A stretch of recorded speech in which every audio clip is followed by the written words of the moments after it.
Gary, it's me! Yeah. All this goes right to my shack. I know it, dog.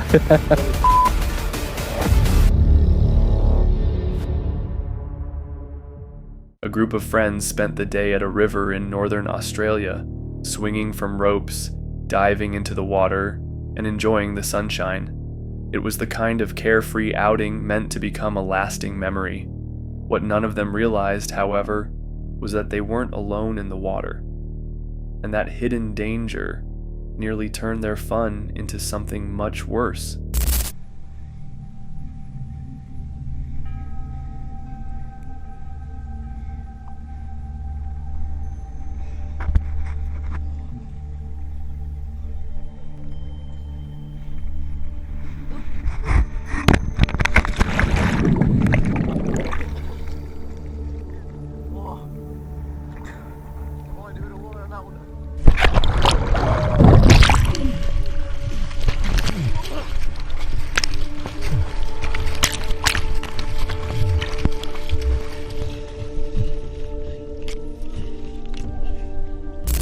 As one of the men splashed into the river, the camera captured a shocking sight. A massive crocodile shot upward from below, moving directly toward him. By some stroke of luck, and it's unclear exactly how, he made it out without injury. The crocodile either misjudged its strike or changed course at the last second. Regardless, the fact that it came so close is terrifying on its own. Against the odds, he survived. And the footage makes it clear this wasn't just a close call. It was a razor-thin margin between excitement and disaster. Why the crocodile didn't commit to the attack isn't certain. Maybe the splash confused it, or maybe the movement of the camera drew its attention instead. Whatever the reason, outcomes like this are rare. Most encounters don't end so cleanly. It leaves one chilling thought. How many people swim in those rivers, never realizing what lurks beneath? And next time, will the outcome be just as lucky? Brant is a well-known YouTuber recognized for producing high-quality fishing videos, crisp visuals, smooth storytelling, and footage that always holds attention. In this episode, he joins his friend Ron at a pond. Ron says he has exclusive rights to fish. The property is rumored to hold trophy-sized bass, and expectations are high. So we are all White Castled out. We're headed right now to apparently a big trophy bass lake. That's what I'm told. But we're headed right now. I expect to see at least a 7-pounder. I hope so. My PB bass is only 2 pounds, so anything over that, and I'm thrilled. Let's go rock and roll. So this is lake number 1 right here, folks. Oh, good gosh, there's fish already taking off from the bank right there. Now, this is supposedly a trophy bass lake. There's 2 different lakes we get to fish. We're gonna start right here and just see what happens. And then we're gonna go over the hill right there to the next one. And hey, I'm wasting time, man. They arrive eager to start and focus first on one of 2 private lakes. From the beginning, things look good. The water is active, and within minutes, Brant reels in his first fish. It isn't huge, but it's a strong indication of what might follow. Yes, there he is. First fish, second cast, and he's not a big one. He's not a big one. Ron's yelling at me. Ron's tangled up there, and I'm like trying to get him to come down here and fish. That's a little guy. We're not going for little guys. But as they continue casting and working around the shoreline, the day shifts. What are you doing out there? What's going on out there? Guys, there's somebody yelling at us from that house up there. We have permission to be here. Hey, you don't have no permission to be here? Ron, dude, this guy's literally yelling at me for fishing here. Dude, we're with Ron. Gary, it's me. Stop. Holy, Are you okay? I'm fine.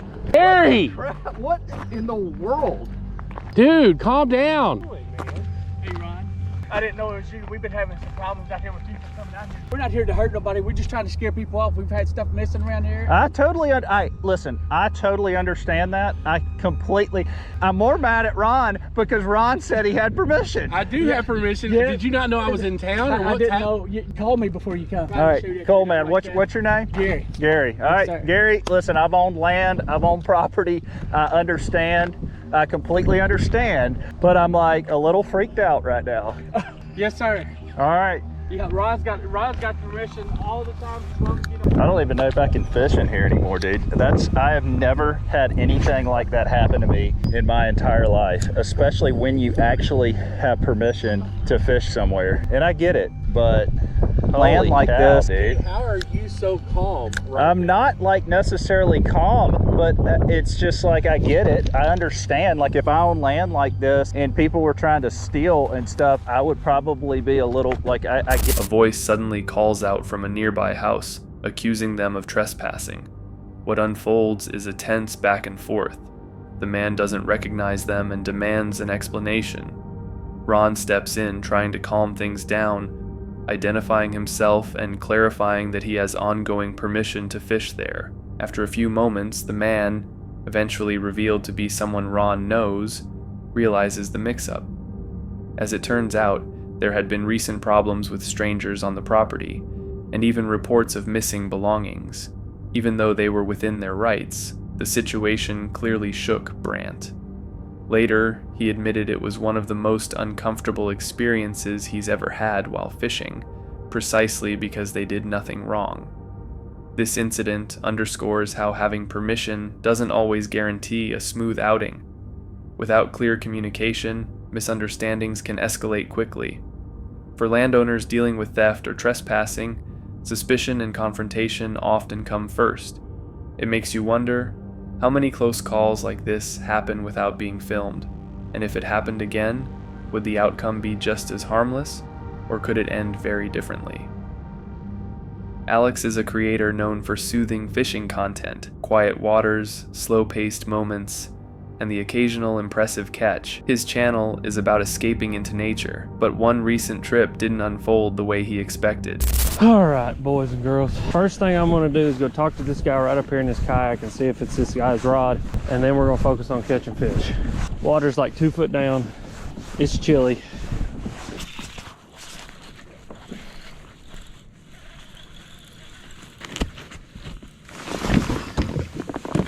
Oh, this is up mess right here. Stay pinned, buddy.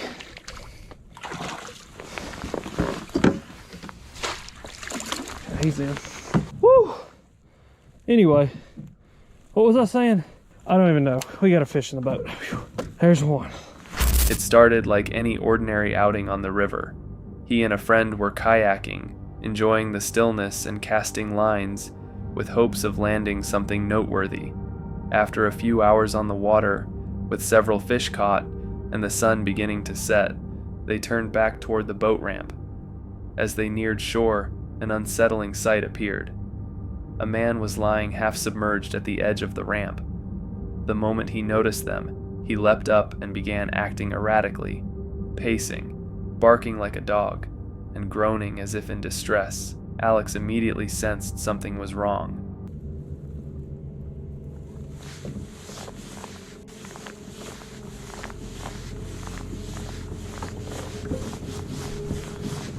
How you doing, bub? No, I'm good, man. I'll ease her up in here.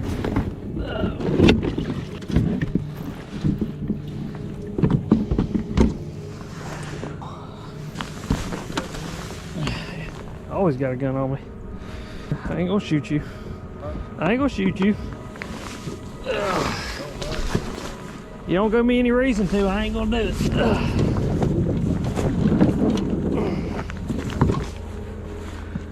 That's what I've heard.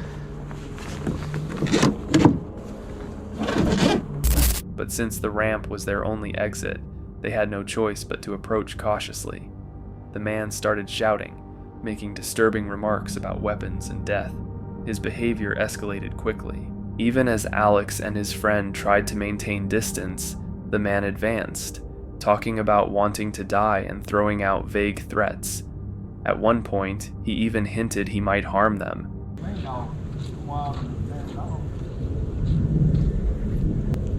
I wish dogs would treat you like, you know, shitty like you do.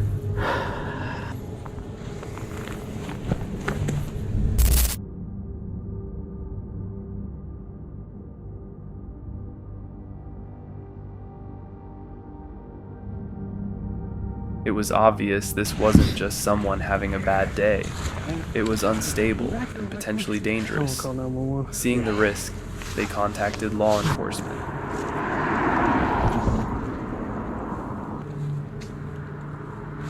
Yeah, I just wanted to report a guy. I'm at Holston River Park. He seems to be high, and he's threatening to kill himself and threatening to kill others and walking around down here on the boat ramp making a bunch of crazy noises and stuff. And waiting on my wife to show up so that we can go get my car because I did a river float.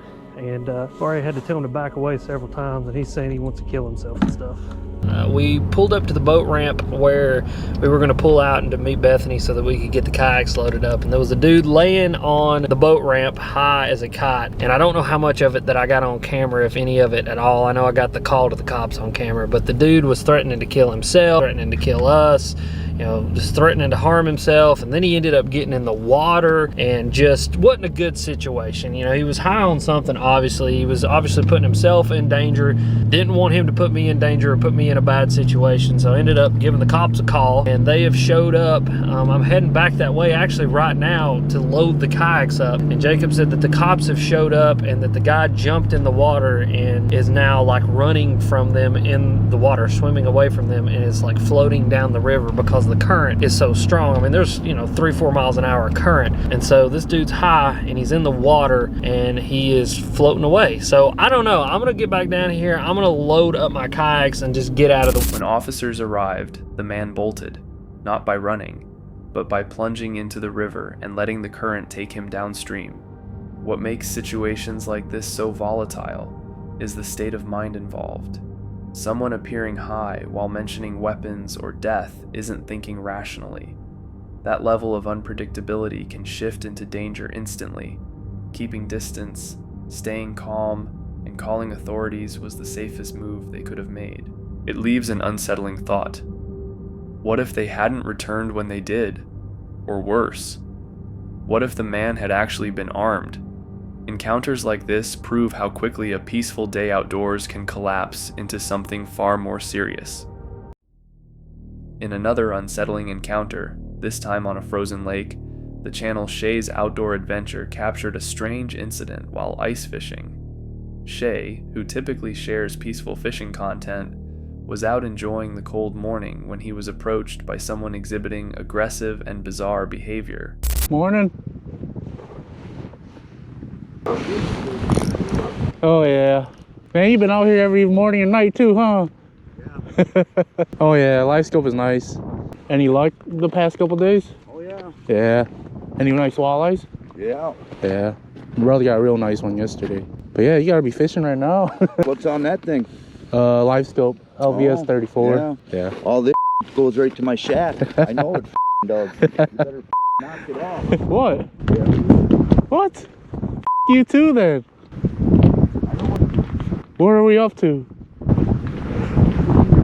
I don't know what you're even talking about. Jeez, we didn't do nothing to you. Cool, I get to make you go viral. Cool. Look at this dip. You see him? Cool. The man came up casually at first, asking typical questions about gear and recent catches, but almost without warning, his tone shifted. He became confrontational, making strange comments and accusations. Shay hadn't done anything. The man was simply acting hostile for no clear reason. Even after walking away, the individual didn't stop. He moved on to another person nearby, a woman fishing alone, and began harassing her as well. That's when Shay decided to call the authorities, reporting the behavior as fishing harassment. You have reached the 24-hour Wisconsin Department of Natural Resources confidential tip hotline. This line is for reporting violations only. Are you guys the Silverado? Okay, I'm just reporting him for fishing harassment. I was just gonna go get his plate, so feel free to call too. So we get a warden out here quicker. He came over here and said, I know where you live, I know where you're driving. Exactly. So we both got evidence, or I got it on camera, so. Really good. Well, good luck. Shay managed to get a photo of the man's license plate, and when police followed up, they discovered the vehicle's registration had expired. So not only had the man gone out of his way to bother strangers, but he wasn't even legally allowed to be driving. By the time officers arrived, the man was gone. He later returned, offering what could be called an apology, though his attitude remained defensive and accusatory. I just want to apologize. I didn't have any right to at you, but you guys have no right to be doing what you're doing to me. What are we doing wrong? Come on, man. You explain it to me. What did you bring to shore when you went there? What do you mean? Right after I came and confronted you. I went to go talk to the cops. No, they weren't there yet. They told us to go wait. I went to go take a picture of your license plate. It ain't my truck, so don't That's matter. fine. How do you know what truck's mine? The green one, because I asked the other guys. Oh, all right. So the cops want me to call them? Look at all the stuff you got on you. Yep. They'll be in contact with you. It's okay. I just said I'm apologizing, so. Understandable. Have a good- That wasn't no way to react this morning. No, it wasn't. That's why I'm coming and apologizing. Understood. Too. Despite claiming he was sorry, he continued questioning others and trying to justify his earlier behavior. Unfortunately, this kind of unprovoked aggression is becoming more common in public outdoor spaces. Whether it's fueled by substance use, personal issues, or just a bad attitude, some individuals seem to seek out conflict, even in peaceful environments like a frozen lake. Shay handled it wisely by staying calm, gathering evidence, and reporting the issue. But what if Shay hadn't been there? What if it had only been the woman fishing alone? These situations make us question. How would you react? Would you stay composed, or would you stand your ground and risk things escalating? A few days earlier, the narrator had gone out fishing and ended up with only one small catch. Humbling, yes, but it raised a bigger question. What unusual situations do other anglers run into while on the water? That brings us to a channel called Skyfish, known for calm yet adventurous fishing trips. In this video, everything started out routine. The destination was a river with several dams, a spot rich with fish species and countless hidden places to explore. Fishing, a river that's been dammed up in a bunch of different areas. There are so many different spots to fish under here. I'm gonna try to wade all the way out as far as I can that way and catch every single species of fish under here that I can. This is the Oswego River. I'm gonna fall face first in the Oswego River in a second, but I'm gonna trek it across these slippery algae-filled rocks. The Oswego River has bass of all sorts, bowfin, gar, muskie, catfish, walleye. Already, you see there's a giant smallmouth at my feet there. I'd imagine most people who fish this spot stay to the bank. It's a little bit treacherous to wade out here. I'm already stepping on fishing line, because coming out here can be slightly intimidating, especially when you're below a dam. And there's all these signs around saying that the river will rise super quick after they sound the alarm 3 times. So we're hoping not to hear any alarm sounds today, and I'm hoping that there's a way to get all the way over there and it doesn't get too deep. I think I should be able to pull it off. To start off fishing, I have an Easy Shiner Kayak tied on. Just looks like a bait fish that's floating down the stream. That's really all you need to fish a lot of these spots. Just imitate a bait fish. You'll catch 90% of the fish. First bite's gonna tell us a lot. I'd imagine it's gonna be a smallmouth. I've already seen a ton of them. Pretty soon I'm gonna start fishing for fish that probably haven't been fished for in a long time. Any of the fish. Right away, the fisherman pushed deeper into the current, stepping across slick rocks coated in algae and casting toward the middle of the river. His goal was variety, and he succeeded, landing both largemouth and smallmouth bass. But as he moved closer to the dam, things shifted. Got him. Fish on. That's one that actually bit, I'm pretty sure. Not big. Not big at all. But actually another bass. Not a bad one. Ooh, he's coming right at me. Oh my god. Wow, look at this. This looks like a spotted bass.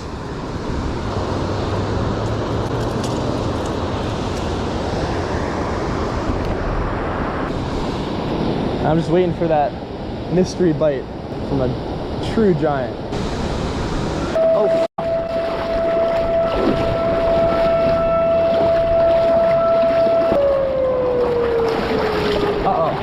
I gotta go. Oh, I got 2 more sirens. Uh-oh. I'm almost back. I should be okay. I got one more siren. Holy, these rocks are so slippery. I gotta calm down. I gotta keep my breath stable. The water might be coming out of those releases right there. Oh, come on. Hopefully she falls to the water. Where's the water gonna come from? If it's not coming out of there, I'm staying fishing. I'm gonna keep casting for a second. Oh, wow. That just scared the absolute shitters out of me. Where's the water coming from? I think they false alarmed me. Can't tell. I just sprinted my ass from all the way over there. I was terrified. I was in the middle of the river over there, and I saw a sign earlier that said, alarm sounds 3 times, the water will raise rapidly. And I'm saying beneath these things, if they open them up, this river will turn into the Niagara. Signs were posted around the area. 3 sirens mean the water can rise without warning. And then it happened. The alarms went off. Suddenly aware of his risky position, the fisherman scrambled back over the slippery rocks toward shore. The terrain was dangerous, and he injured his leg in the process. Still, he managed to reach land, only to realize nothing had changed.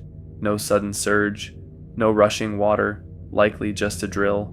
But the fear he felt, that was very real. Instead of leaving, he chose to keep fishing, casting again from the bank, unfazed, determined, and maybe just a little reckless. Ignoring posted warnings near dams is never wise. The force of a release in a controlled river can turn deadly in seconds. Even skilled anglers sometimes misjudge how quickly things shift, and being just moments too late could make the difference between survival and tragedy. So was it only a harmless test, or a warning he narrowly avoided? And if the dam had truly opened, would he have made it back in time? The Bored Pirate is a channel built around a singular passion: hunting for sea glass. Most of the content is filmed on quiet coastlines, where hours are spent searching through waves and sand for colorful shards. But this time, the creator chose a far more dangerous backdrop. I think I'm coming up on the beach. Looks like there's a lot of goats or sheep over there. Oh, really slippery. These rocks are covered in algae, and there's just sharp stuff everywhere. It's really dangerous going to landfills, but sometimes they're gold mines.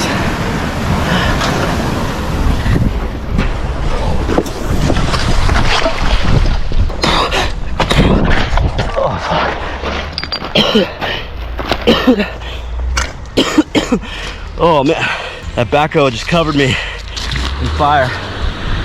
Oh, that sucked. Didn't know if I was gonna make it out of that one.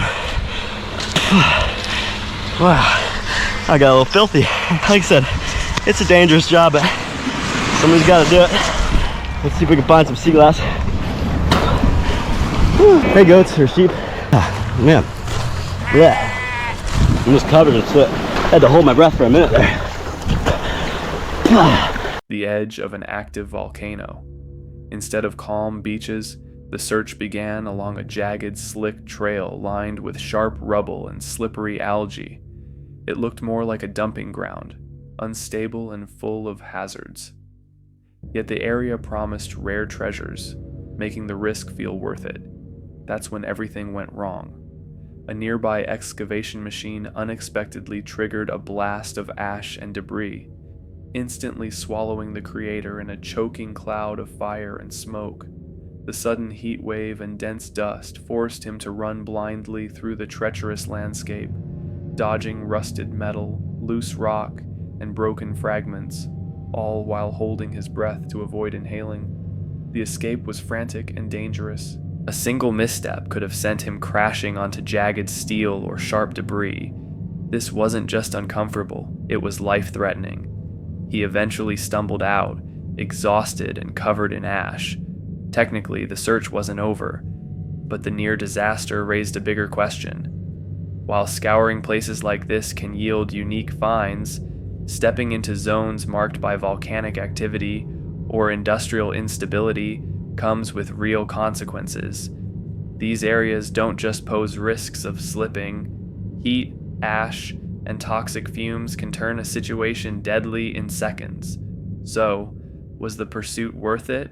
And more importantly, how many other explorers have wandered into places like this, never realizing how close they were to catastrophe? That's it for tonight. Which moment creeped you out the most? Drop it in the comments. Have your own story? Share it with us, and stay tuned. The next one is even darker.